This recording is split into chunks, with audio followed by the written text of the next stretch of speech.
Big bash में Sydney के 10 खिलाड़ी 15 रन्स पर आउट हो गए। ऑस्ट्रेलिया में जारी बिग बैश लीग के मैच में सिडनी थंडर की टीम सिर्फ 15 रन्स पर ढेर हो गई, जो T20 क्रिकेट की तारीख में किसी भी टीम का सबसे कम स्कोर है।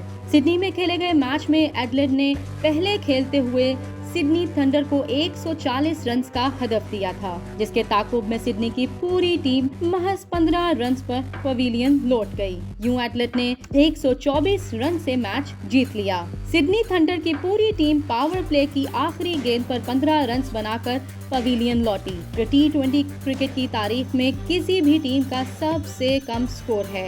इससे कबल कभी कोई टीम पावर प्ले के अंदर ऑल आउट नहीं हुई। सिडनी थंडर की टीम में एलेक्स हेल्स, राइली रुसो और क्रिस ग्रीन जैसे शहरा आफाक खिलाड़ी मौजूद थे, लेकिन इसके बावजूद टीम इतने कम स्कोर पर आउट होना हैरान कुन अमर है। इससे कबल T20 की तारीख का कम तरीन स्कोर 21 रन तुर्की ने चेक रिपब्लिक के खिलाफ बनाया था।